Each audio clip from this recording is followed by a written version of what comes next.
네, 다음 돋보기입니다. 북의 모든 병원에는 의사의 정성이 명약이다라는 구호가 붙어 있다고 합니다. 예, 그런가 하면은 그 의료진들의 명찰 위에는 정성이라는 붉은색 글자가 또 쓰여져 있기도 하죠. 그러면 두 번째 주제, 북의 정성운동에 대해 함께 살펴보겠습니다. 영상 먼저 보시죠.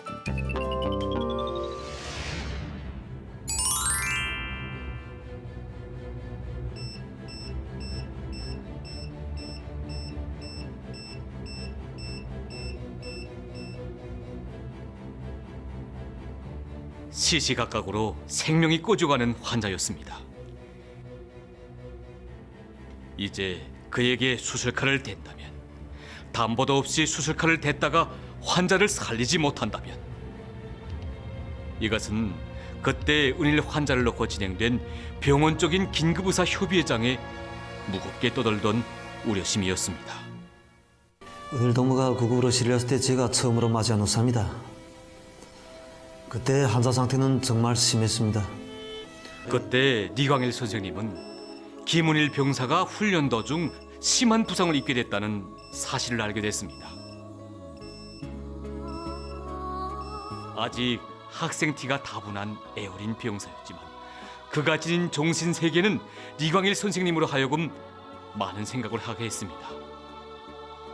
물론 환자를 맡아놔야 할 의무는 그에게 지어져 있지 않았습니다.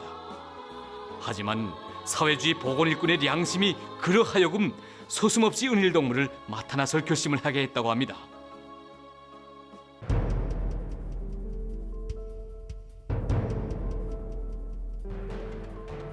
인체 내 대부분 중요 장기들이 심한 손상을 입은 채 실어리 같은 생명을 가까스로 유지하고 있는 은일 환자에 대한 수술은 시시각각으로 생사를 다투는 대단히 위험한 수술이었습니다.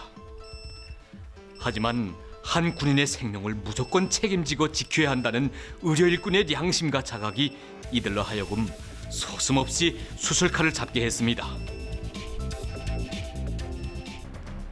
시시각각으로 생명이 꽂혀 들어가는 환자와 함께 죽음의 고비를 헤치며 벌린 치료사업, 손에 땀을 쥐게 하는 아슬아슬한 순간들의 12일 낮 12일 밤이 흘러 드디어 환자의 의식을 회복시키는 데 성공했다고 합니다. 은일동무가 의식을 회복하였을 때 언가가 정말 기뻐하였습니다. 이 책에는 리광일 선생님이 김은일 환자를 치료하던 나날 그의 생각이 적혀 있습니다. 그때 그를 괴롭히는 것은 지금까지의 공인된 치료 방법을 택한다면 환자의 생명은 구원할 수는 있지만 그를 다시 초소에 세울 수는 없다는 하나의 사실 때문이었다고 합니다. 초소에 다시금 세우는가 못 세우는가 하는 갈림길에서 모대기던 광일 선생님의 눈앞에는 하나는 전체를 위하여, 전체는 하나를 위하여 이런 집단주의 구호 밑에 기적을 창조한 천리마 시대 보건일꾼들의 모습이 떠올랐다고 합니다. 오늘 이야기 나눌 정성운동, 의사들의 정성에 대해 정말 잘 보여주는 일화라고 생각되는데요. 이 영상 어떻게 보셨어요?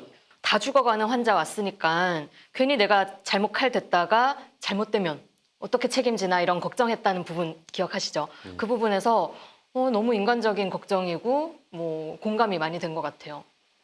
예, 그런 고뇌를 이겨내고 이제 환자를 살려내는 것, 또 그 환자를 살려낼 때 가족의 마음으로 사랑을 베푸는 것. 저는 이거는 인술이라 해서 남이나 북이나 모든 의사들이 갖고 있는 그 숭고한 사명이 아닐까 이런 생각도 한번 해봤어요. 맞아요. 네. 근데 이제 북이 특별히 이제 정성운동이라 하여 이것이 좀 강조되는 것은 이런 것을 하나의 이제 전통으로 만들고 또 하나의 대중운동으로 이것을 좀 강조한다는 점에서 좀 차이가 있는 것 같습니다. 왜 우리도 가끔 자기를 희생해서 장기 기증하시는 분들 미담 접하기도 하잖아요. 근데 한 사람을 살리기 위해서 수백 수천 명이 헌신한다? 기증을 한다? 이런 문화는 조금 상상이 하기 힘들긴 하네요. 네. 그 폴라천이라고 하는 독일 의사가 있는데요. 네. 북을 방문해 있는 도중에 어떤 환자가 발생했을 때 본인도 자기 피부를 기증함으로써 그래서 이제 우호 메달을 이렇게 북 당국으로도 받았다는 이런 일화도 있습니다. 이게 외국인 의사까지도 동참하게 만들 만큼의 사회 분위기, 사회 문화가 형성되어 있다는 거네요. 예, 바로 그겁니다. 그러니까 화상 환자에 대한 피부 이식 자원 운동은 아주 오래된 역사와 전통을 가지고 있어요. 정성 운동이 바로 그거거든요. 네. 그 역사를 소개하는 영상을 한번 보실까요? 1960년대 초 온 나라를 격동시켰던 방아수 소년의 기적적 소생.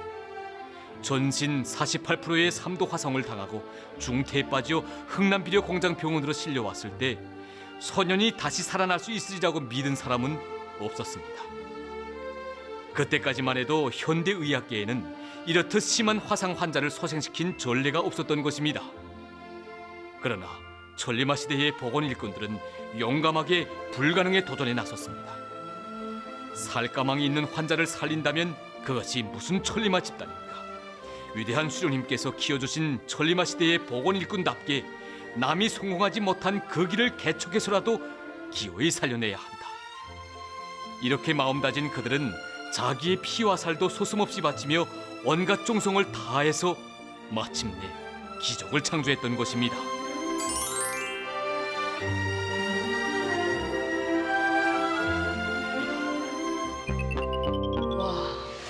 의사에 간호사에 실습 나온 대학생들까지 자기 살이며 피며 다 떼줬다는 건데 이거는 누가 시킨다고 해서 가능한 일은 아닐 것 같아요.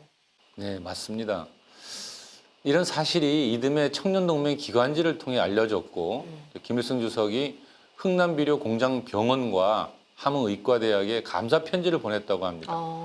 그리고 이제 김 주석은 그해 28 비난론 연합 기업소 조업식에 참석해서 많은 군중들 앞에서 이 사례를 소개하기도 했고요. 김주석이 소개한 것도 있고 워낙 미담이 드라마틱하니까 많은 사람들에게 감동을 줬을 것 같은데요. 향후에 북의 어떤 문화를 바꾸는 그런 계기가 됐나 보네요.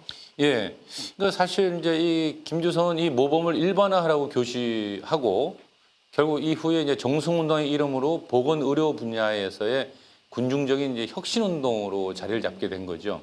그러니까 1990년대 그 함흥의과대학, 그 소년을 살려낼 때 함흥의과대학을 정성운동을 한 곳이라 해서 정성대학이라고 이름까지 개칭하게 됩니다. 완전 어떤 정성운동의 상징이 되어버렸네요. 네, 심볼이 된 거죠. 예.